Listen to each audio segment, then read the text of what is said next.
Okay guys, so this is a video for setting up Codex CLI on your Macintosh computer. Step 1, buy a Mac. Step 2, feed your baby a blueberry. Step 3, hit Command plus space bar. Command plus space bar. Now, what Command plus space bar is going to do is going to pull up a search, spotlight search for your computer, and you can search for terminal. Terminal, just like it says here in our ChatGPT guide that we just generated. We asked, how do we set up Codex? And then boom, it gave us this. Now, once you have terminal open, it's going to look something like this. Okay? So this is a terminal. It's a blank terminal. It's wonderful. Now, if you go, where was it? We need to install Xcode. So we're going to install Xcode by following here. We're just going to copy that bit there, right? So copy it and then paste it into your terminal view, just like so. Boom. And then we're going to press enter. I already have it, so I don't need to install it. Hope you understand. And now, go back into GPT, see what it was saying. Okay. Let's get this other view for you guys. Fantastic. So we can go through and we can get the curl command. Wonderful. You just copy that curl command and go back into terminal view. Boom. And paste that curl command right there and then press enter. I've already got Codex. I don't need to do that. Now, let's see what's next. What's next? Oh my goodness gracious. Feed your baby some water.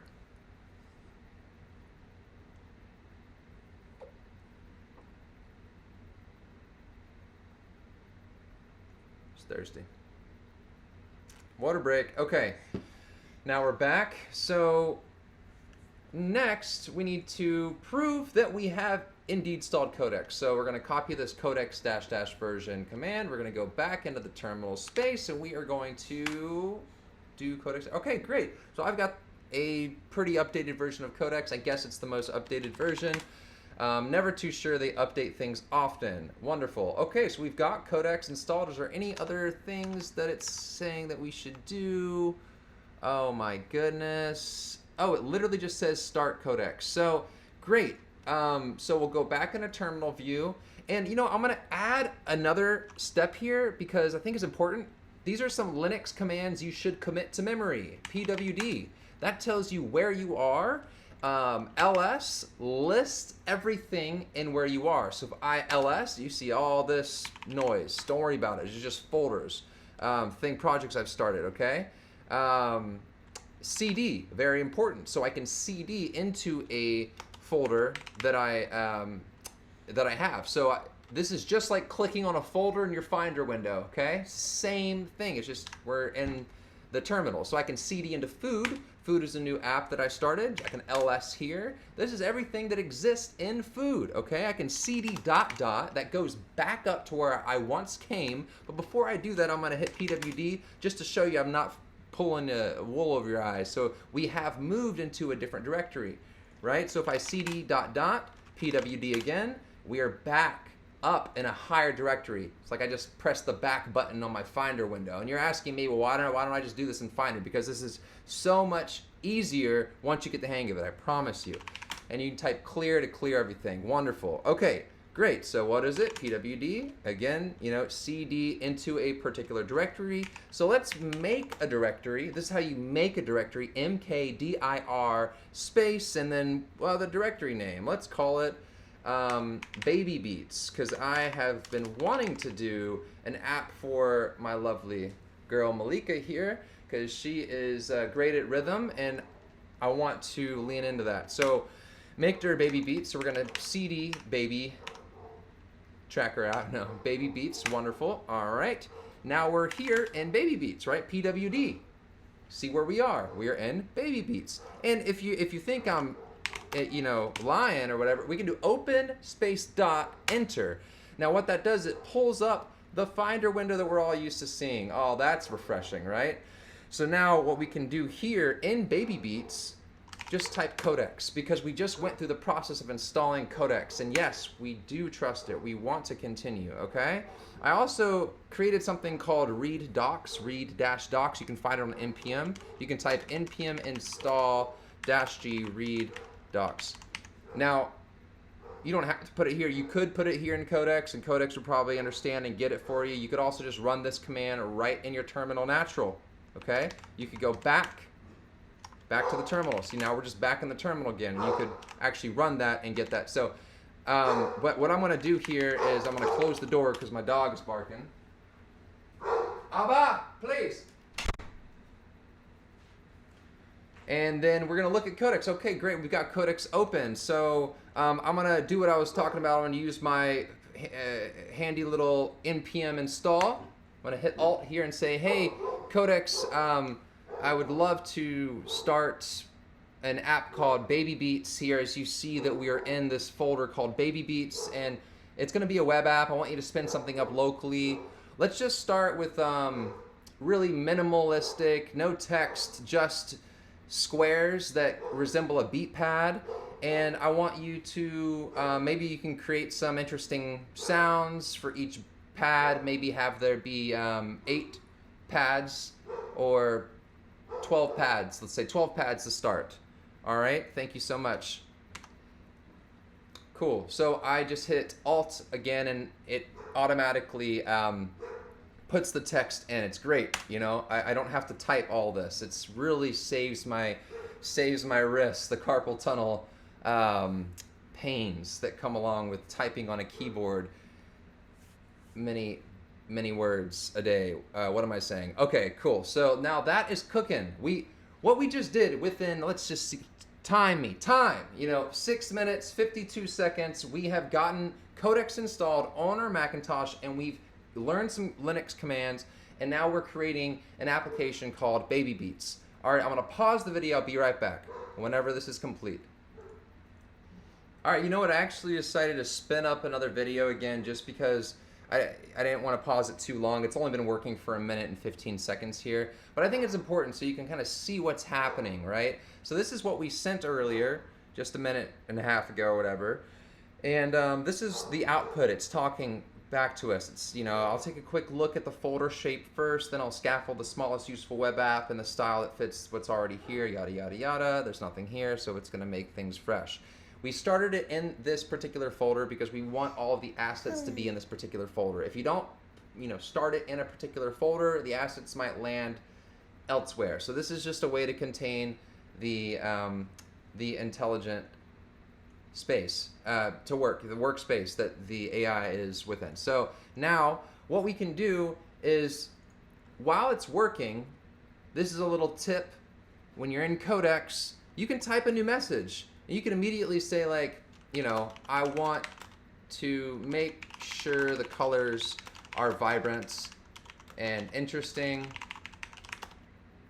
because I didn't really say anything about that, I guess. And then for the pads that are created. Now, while it's still thinking and running, I can actually hit Tab, and that queues up a message. So it's just, whenever this is done, it looks like it's about to be done because the server is running on here. Great. And it's checking it. It's using Playwright to, oh, hey. Okay, I don't know if y'all can actually hear this, but it is creating sounds.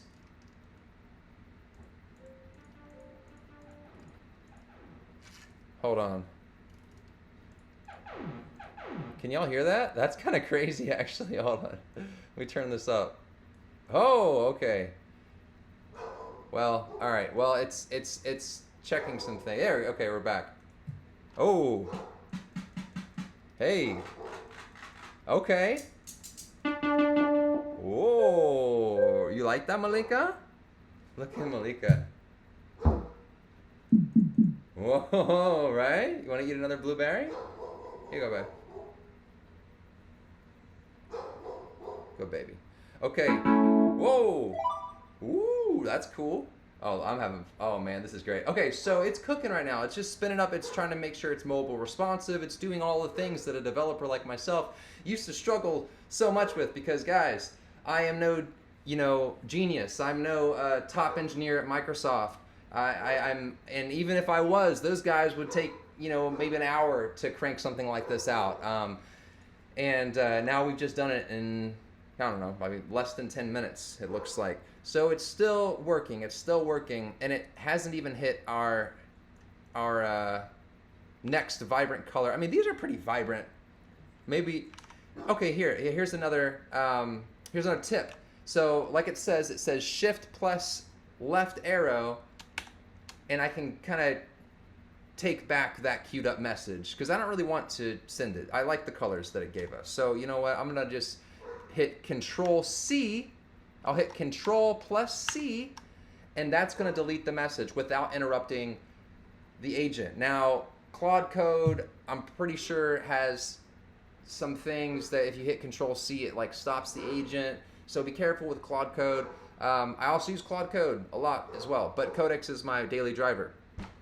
And guys, that's pretty much it. I mean, what we've already done here, we downloaded Codex, and within 10 minutes, we were able to spin up an app that it's going to drive Malika's music ability called Baby Beats. So stay tuned for Baby Beats Part 2. We're going to add some more flavors to it, but I really wanted to get you guys up and running on Codex because, guys, girls, everyone in between, there is not a better time than right now to listen to your boy Cody about installing Codex on your Macintosh. So please do yourself a favor, install it, and ask Codex anything. As you can see, we're in your most passionate spaces. We are in your external drive, or I highly recommend working on an external drive.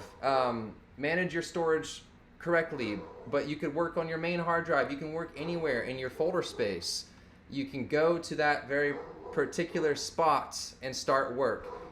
You can ask Codex strictly, say, hey, Codex, I want to start up a project. I know we're not in, if you don't want to do any of those commands I was doing earlier, the CDs, the PWDs, the LSs, if you don't want to do any of that, that's totally fine. Just spin up Codex wherever you land when you open up the terminal and just ask Codex, hey, like, I know I have a hard drive externally. Will you start a project on that drive? And it'll be like, yeah, dude, no worries. Just like, if you tell it what to do, it'll do it. So it's truly an incredible time. Yeah, guys, have fun with this, and let me know if you have any questions in the comments. I will be back in action for Baby Beats Part 2. Bye.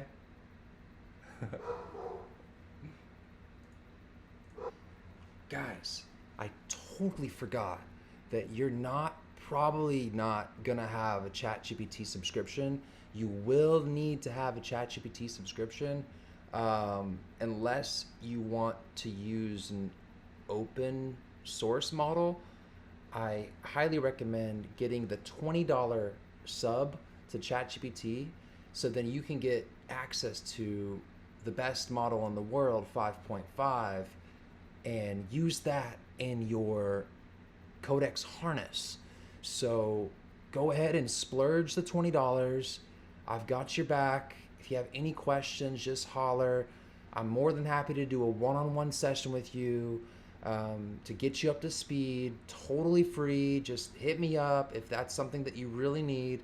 Or if there's a lot of people that want to do it, maybe we'll do a group session and just like knock out all these things. I'm trying to help people get up and running with this because I feel like I am the only one with superpowers in my friend group, and I want everybody to have superpowers. You know what I mean? So let's make it happen. But anyway, so what I'm saying is that I forgot to mention in the main video, you will need to have a $20 ChatGPT subscription. I'm not affiliated with them or sponsored yet.